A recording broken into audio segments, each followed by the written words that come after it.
I thought declining a former classmate's startup offer would be a polite no. But instead, he unleashed a disturbing rant that left me shaken and wondering if I'd misjudged him entirely. Here's the full story.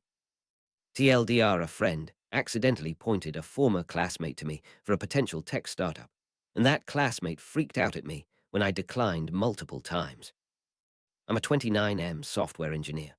Late last year, a high school classmate, 29M former background actor, 6 months marketing experience, reached out via LinkedIn about a Gen AI marketing tool startup, basically Blaze AI.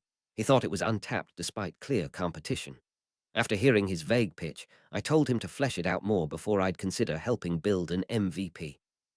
Some time later, he invited me and others to a pitch meeting. It was rough, stuttering presentation, vague problem statement, no competitive advantage. His big achievement was getting approved for NVIDIA's startup program, which most startups get approved for. No one was interested, but I gave constructive feedback, and he seemed receptive.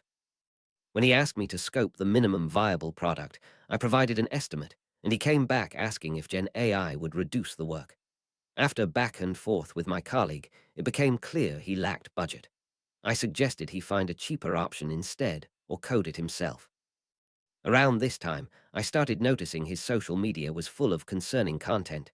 Feminism destroying culture, immigration, Christian nationalism, men's mental health crisis, valid topic, poor presentation. I quietly unfollowed him. Yesterday, he reached out about new projects. I said I lacked capacity due to my current workload. He initially said, "Okay, thanks," then completely exploded.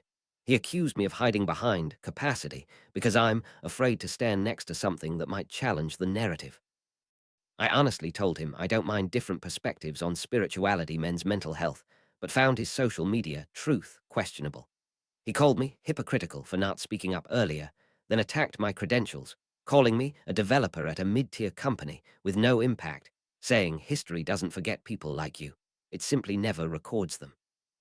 I told him to go to therapy. He dismissed therapy as ineffective for men, claiming I've never stood close enough to the pain to understand it. Keep in mind, he repeatedly sought my help, and I'm an immigrant myself.